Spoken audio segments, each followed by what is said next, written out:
Hey guys, so today I'm going to talk about these, starting from normal to luminosity. Right, obviously normal just colours it like that, and once we go on to dissolve, that more or less does the same. And then we go on to darken. Come on, do it, stop doing that. Yeah, right, and darken's not very good. It's kind of like multiply, but not exactly right. And if once coloured, if you grayscale it, which I hope I did, yes, right, it still does the same. Multiply is different, it actually colours it how you want it, and obviously if it's not the right colour to you, if you grayscale it however you grayscale it, ignore that please, then it should come out the way you want it to come out. Like so. But just be careful in case you do that, if you don't want that colour. And then next we go on to colour burn, and that just kind of darkens it a little, like in dark areas, and if you grayscale it, it comes out really nice colours and stuff, but I don't suggest it very much. Then liner burn, that more or less does the same, but it's more darker, and if you grayscale it again, then yeah, it comes out a really nice colour, because that colour is freaking gorgeous. Then we go on to darker colour, that just colours the light areas of what you're doing, and it doesn't look very good.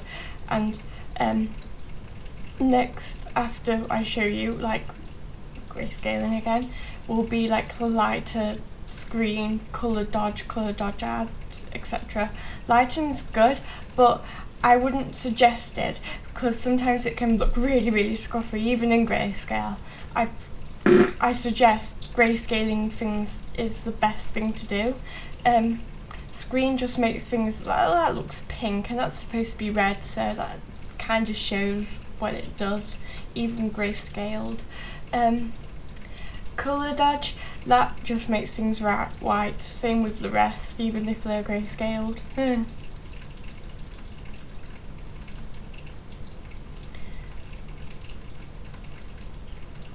And then lighter colour colours the darken areas, right? So do not do this, what I'm going to show you right now.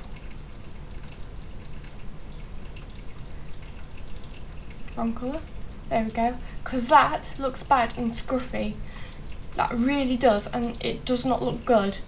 Overlay, well, overlay is really good, I use it like the majority of the time. I suggest grayscaling it. I'm just kind of showing you, like, if you don't want that colour, because it comes out great.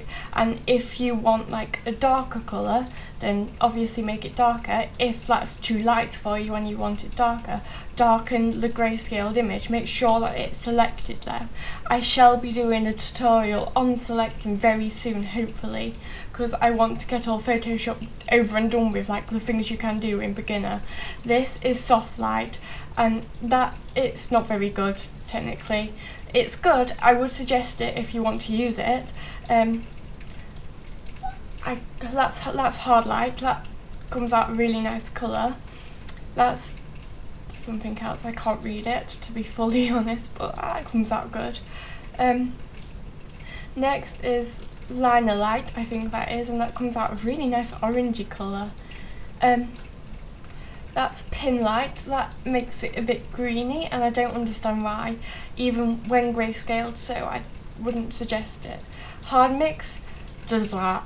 It's like threshold on Windows Live, well, Windows Movie Maker, so yeah, I wouldn't suggest it. Difference, these are the ones which I'm doing, which are like that turns the colour that you're using to an opposite colour. So if you wanted like brown colour but it came out blue like it did, then I suggest flipping it over, like using the blue colour instead, but it doesn't come out very well if you ask me. So I was just kind of messing about here. It does that though, which is pretty awesome if you want it inverted. Yeah. Exclusion, which will be on now, is more or less exactly the same, but I don't really see the difference, to be honest with you. It makes it pink if you want pink when you're supposed to have green, if that helps. This is good because it actually colours it, but if you're using green and you want it green, I suggest using pink. You have to use the contrast colours, so if you want green you have to use pink. Divide just makes it really, really light, and it's a bit like screen and stuff if you want to use that. So yeah, that's not very good either, to be fully honest.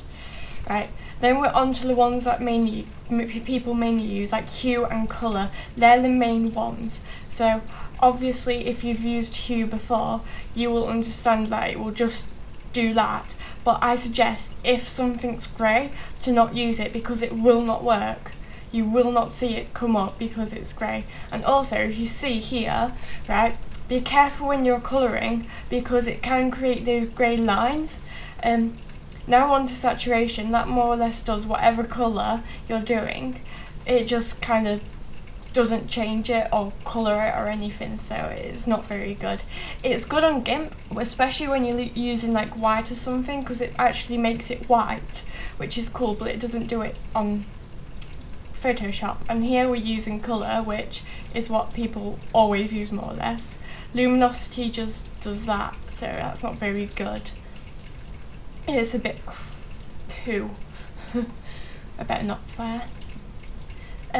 But yeah, that's more or less all of them. There's a picture that's going to come up at the end, which are the ones that you should use, which I'm actually showing you right now, like them ones, all of them, except for hard mix. But yeah, I hope you enjoyed this tutorial, and I hope it wasn't too long and you can hear my voice, because I'm not too sure if you can. Bye!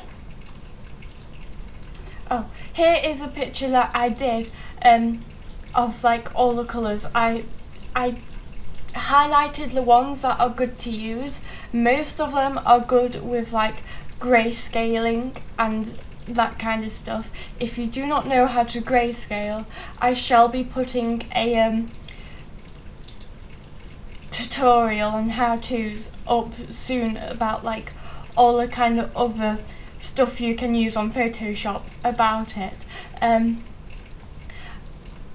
There is, if you use colour and you use black or white or grey or whatever colour in the grayscale area that you want to use, that does grayscale it, but the way I do it, it makes the grayscale a tiny bit darker than when you're colouring it. So that's just to obviously tell you guys.